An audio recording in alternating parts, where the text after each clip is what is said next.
Okay, you guys, what is up? The King of Lightning is here today to do Hunter x Hunter 2011 episode 89 review.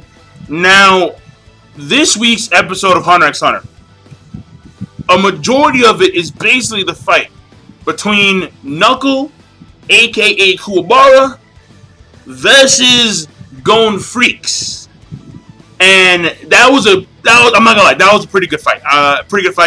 The fact that we see Gon's character grow when it comes to his combat ability, in the sense of now he realizes that his newly named Jajunkin has two main flaws, and he actually knew these flaws pre-hand.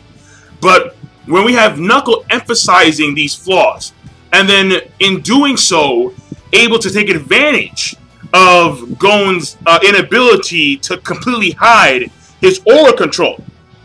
And so we see where Gon and Killua, where Gon and Knuckle going back and forth. And Knuckle appears to have the upper hand almost all the time. And the only times he doesn't have the upper hand is when Gon actually thinks out a plan by using his Jajunkin as bait. The first time he did so, he did the Junkin, and then Knuckle had to attack because he saw the advantage. Then he walked behind him, because previous to that, he had called out Knuckle and saying, "Weren't you going to try your hardest?" So, and like that stumbled Knuckle. The second time was when he actually used Jajunkin in Secession, where he did the paper first. That's the first time we've ever seen him use paper, like in full combat. And I mean, granted, not life and death combat, but still combat. And it looked pretty beastly. It really did. Like, it was like, and then it was like a miniature energy ball. And it looked pretty damn cool, I'm not gonna lie. Unfortunately, not even close enough to be Knuckle. And then he smacks that away, or he obliterates that. But then at the same time, he used that paper energy ball as a screen, so he could hide behind it. And then he came behind Knuckle, had the rock cocked back, was gonna hit him with the rock in the back. And Knuckle was going to lose. Or at least he thought he was going to lose. But then Gon collapsed. Very similar to what happened with Razor in the Greed Island arc. Where Razor, he did his epic shot. He threw that thing. And then Gon, he passed out. Well, no, he didn't throw it. But like Gon did his rock like full power. Razor reflected it. And then it was going to hit Gon in the face. But Gon passed out, and of course Hisoka does his bungee gum and reflects it back. So the thing about it is that in this case, it's very similar to that incident in Greed Island, where he passes out. Only this time, instead of being the winner, he winds up being the loser. So that was the main purpose of the episode. Well, there's two main purposes, but that's the first main purpose, and that was the majority of the episode right there. The fight between Knuckle and Gon. Overall, my opinion, animation, it was dark. Fucking hit my laptop over here. It is darker outside. Well, outside in like the animation scene was pretty damn dark. So from where I saw it, the animation quality could have been better. But overall, it was still well choreographed. It was still it flowed fairly nicely.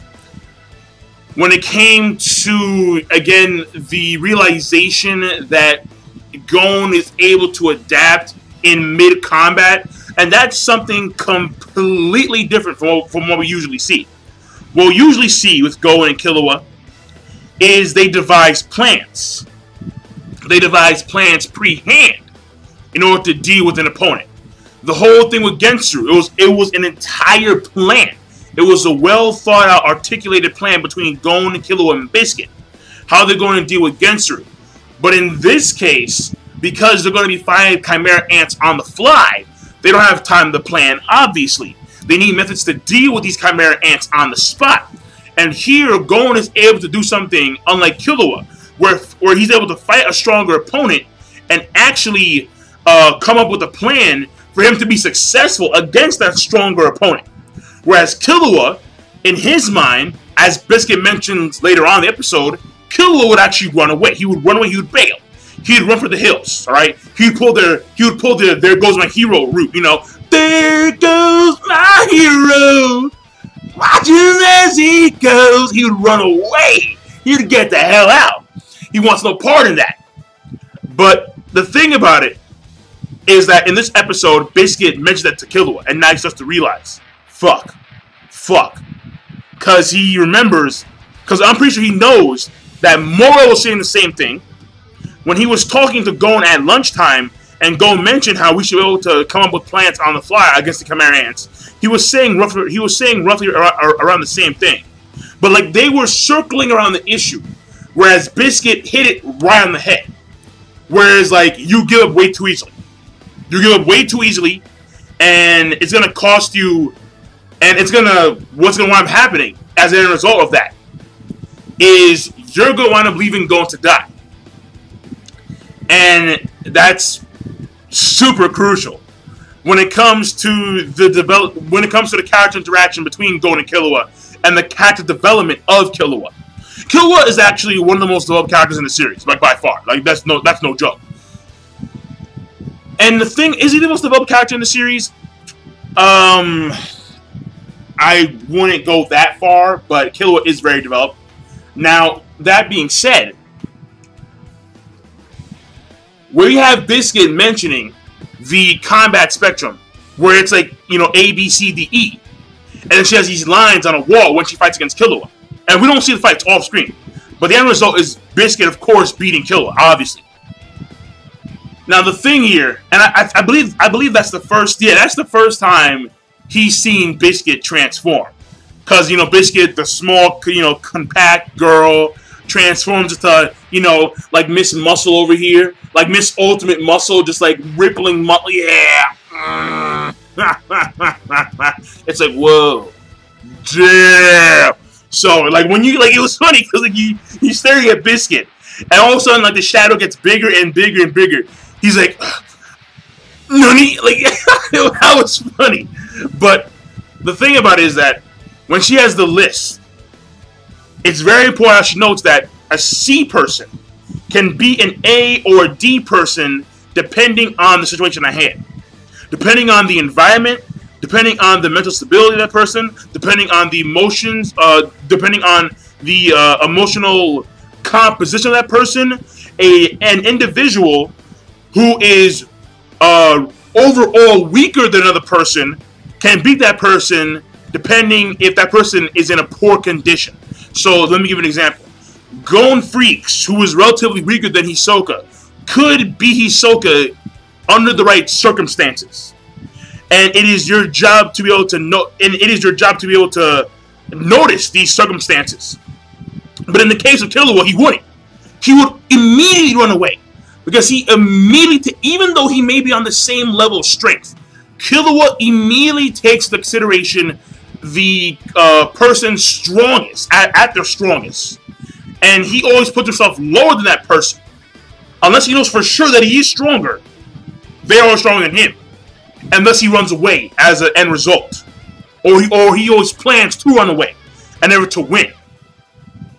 And that's very important because we see that time and time again with Killua. So, and Biscuit, she hits the nail on the fucking head. So, now when it comes to Killua, because she told him that if you don't beat Shoot, you will leave Gon.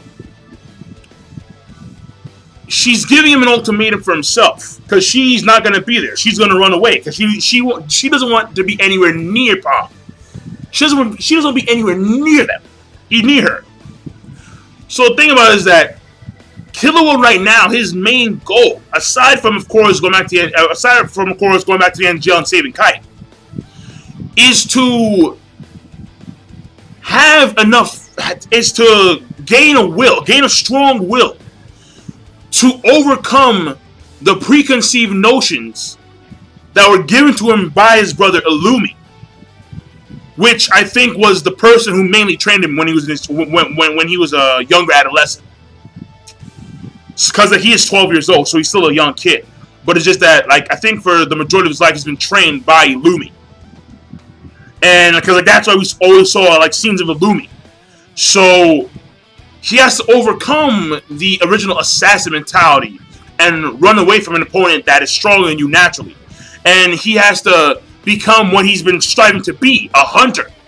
And he sees this hunter emulated by Gon. But he can't reach that pedestal yet. He has to gain this will.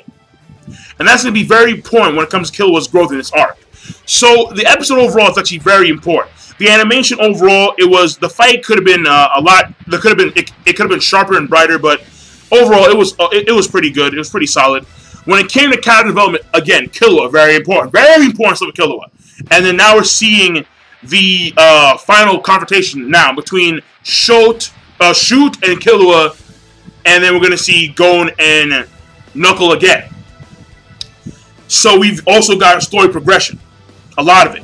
So overall, the episode rating, I'd probably give it a good. It was a good episode. Overall, it was pretty damn good. We've excelled in a lot of categories. Again, animation, pacing was relatively good. Also, when it came again story progression, that was there. So episode overall, I'll give it a good.